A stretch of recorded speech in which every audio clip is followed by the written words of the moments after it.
Hi, hello, it is me, your least favorite Drag Race content creator, Jer, here for another rejudged, reshuffled All-Star season. If you do not know what I'm talking about and this is your first video, go back and watch some of the other ones in this playlist, specifically the very first one.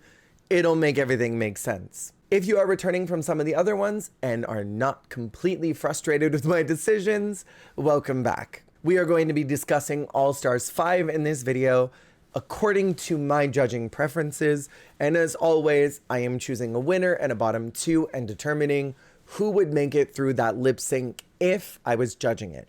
Obviously, these seasons would go very differently if RuPaul was looking at them, and it would go very differently if the queens were choosing lipsticks. So without any further stalling, let's jump in. Y'all know the rules by now, and if you don't, go back and watch the other videos.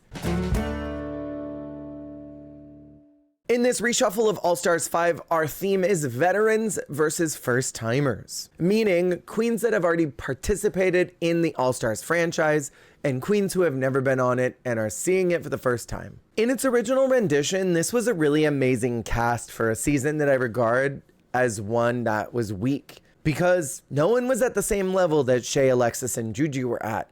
But yet, we kept getting narratives for a few select queens who were heavily favored by production, and I'll just say it, it was Blair and Cracker. But things are different this time. My assumption for producer favorites, if this were a RuPaul judged season and would get a favorable edit and push, would be Ginger, Ms. Cracker, and Naomi. As for who I would have dropped into this group soup, per the parameters that I've already selected, I would have chosen Alaska since she didn't win her season. I would have chosen Valentina, and both of them would have been returning queens.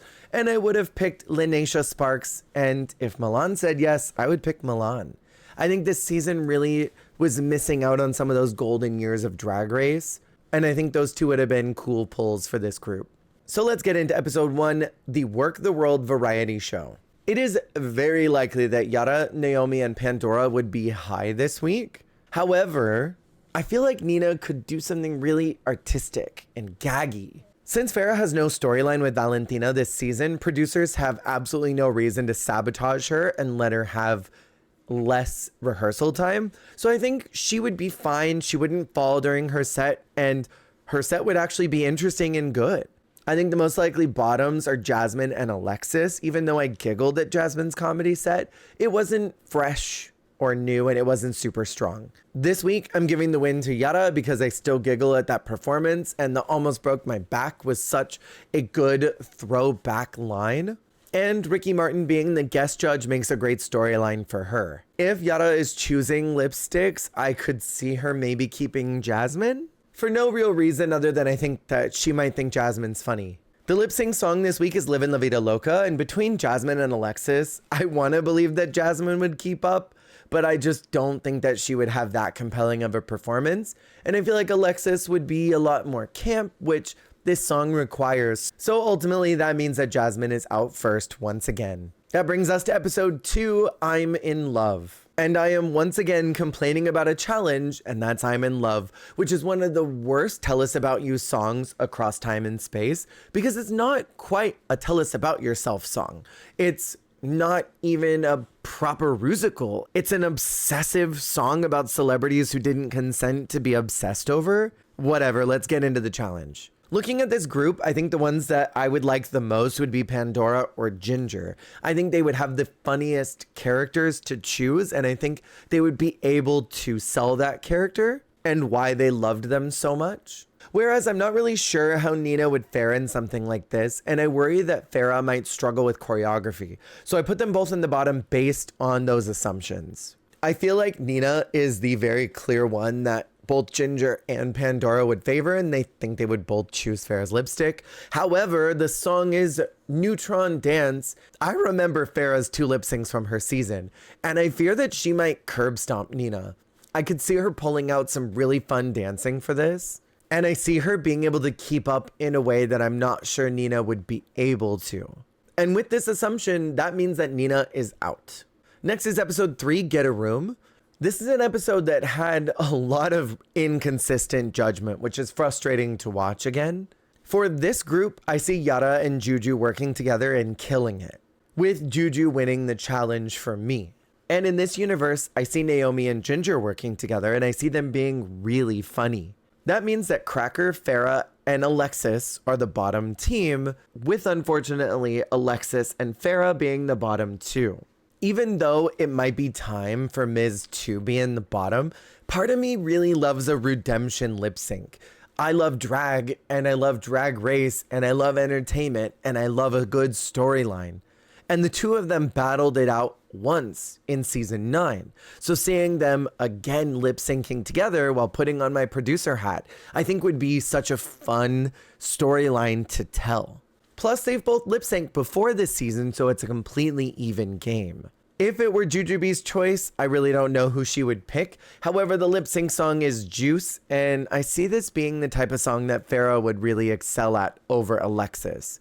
I think Alexis would be funny. I think she'd be interesting. But I think that Farrah's got the type of energy to do a Lizzo song better than I think Alexis might.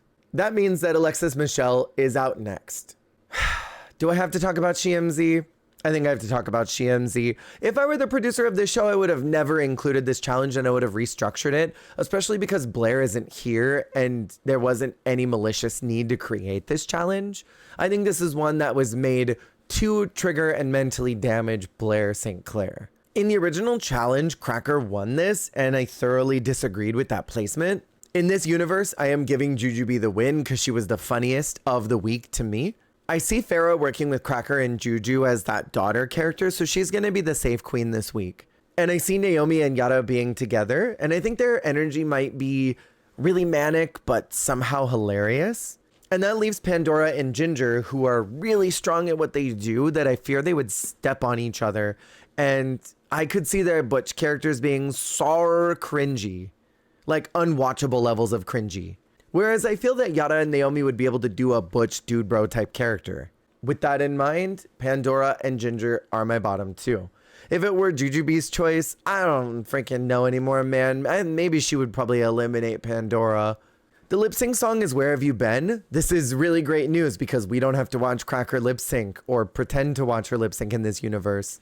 And between these two, Ginger is sweeping this one. I mean, this is a no contest. Ginger is such an excellent lip syncer, and that means that Pandora is out here. So that brings us to Snatch Game of Love, and at this point in the competition, things started to take a twist for the worst, I felt like.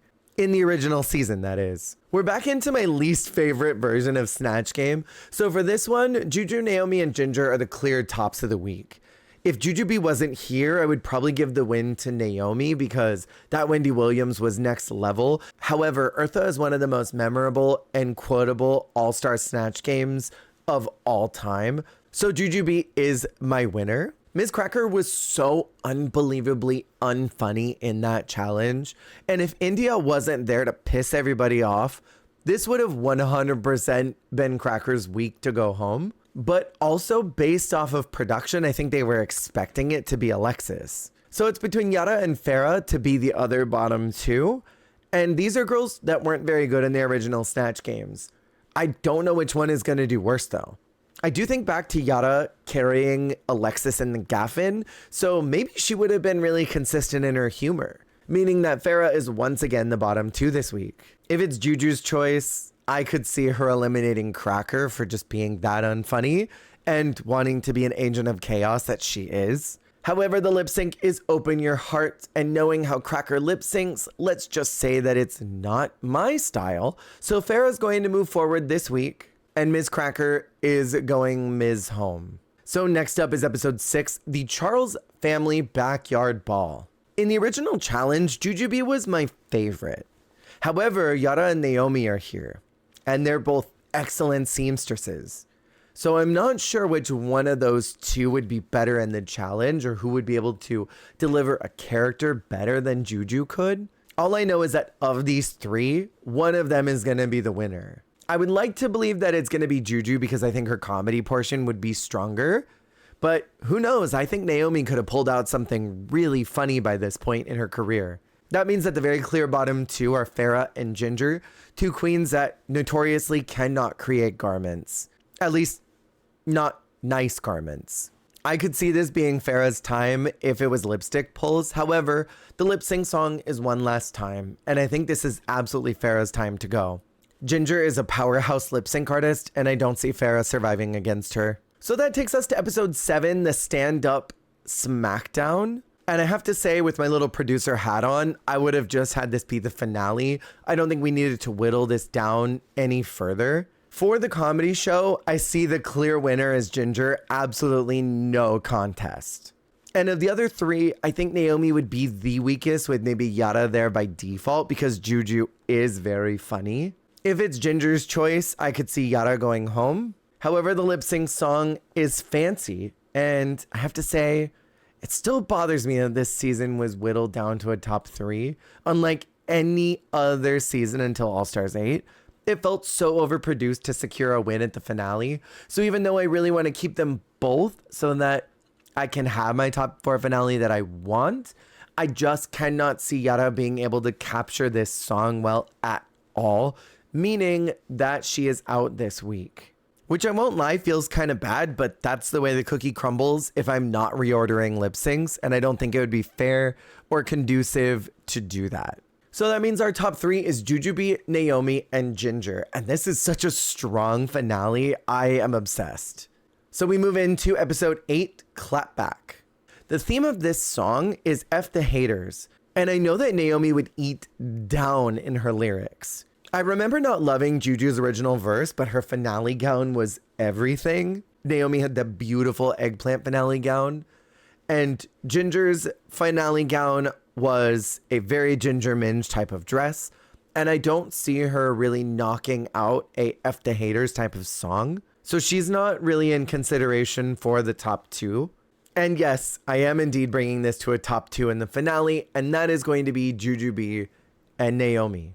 Naomi really is that girl. I think she needed 1 extra year to get on All Stars, and she would have been able to do the damn thing. The final lip sync is Make Me Feel. And Mama Diva, this is 100% Naomi's season to win. And that means that Naomi Smalls is the winner of All Stars 5. And with that, that is the end of this season. Based off of the challenges, who do you think would have made it to the end? Especially knowing that RuPaul would have been judging those seasons. If you have still stuck around for all these videos and you are not furious yet, I really hope you enjoy All Star 6 because I had such a blast working on that one. See you in the next one. Hey, thank you so much for watching. If you liked the video, make sure to click that like button. And if you want to see more, hit subscribe. Goodbye.